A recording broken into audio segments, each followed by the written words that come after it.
সাব্রুমে আবারও দেবালয়ে চুরির ঘটনা ঘটেছে, যা নিয়ে ক্ষোভে ফুঁসছে স্থানীয় বাসিন্দারা। বৃহস্পতিবার রাতে শহরের অন্যতম প্রাচীন ধর্মীয় প্রতিষ্ঠান সাব্রুম রামকৃষ্ণ সেবাশ্রম থেকে চুরি যায় বিভিন্ন মূল্যবান উপকরণ। দুষ্কৃতিকারীরা মৃদঙ্গ, হারমোনিয়াম, কাঁসর, ঘণ্টা, গীতা, ভাগবত সহ অন্যান্য মূল্যবান সামগ্রী নিয়ে চম্পট দেয়।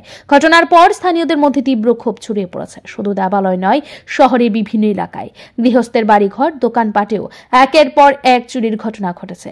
এতে সাধারণ মানুষ ভয় ও উৎকণ্ঠার মধ্যে দিন কাটাচ্ছেন।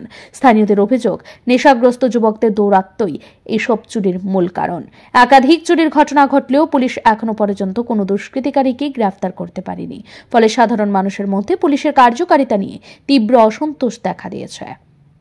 পূজা দিতে এসে দেখলো যে আমাদের আশ্রমের কিছু জিনিস মিসিং আছে।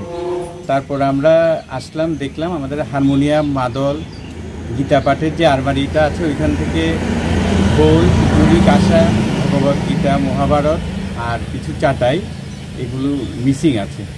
তখন আমরা পুলিশকে জানালাম, ওনারা এসে দেখে গেছেন এবং তদন্ত করে গেছেন। তো কিছুদিন পূর্বেও সাব্রুমের দৈত্যেশ্বরী কালীবাড়িতে চুরির ঘটনা সংঘটিত হয়।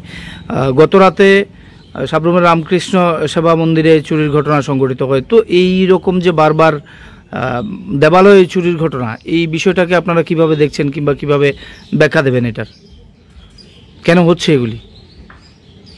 এগুলি তো হওয়া উচিত না, কারণ এই প্রার্থনা গৃহগুলোর মধ্যেই মানুষ তার শান্তি খোঁজার জন্য আসে। ধর্মীয় প্রতিষ্ঠানগুলোর উপরে কেন ওনাদের এমন ক্ষোভ আমরা বুঝতে পারছি না। শুধু আমাদের এই প্রার্থনার সবার জিনিসপত্রগুলো নিয়ে ওরা কি করবে আমরা তো বুঝতে পারছি না।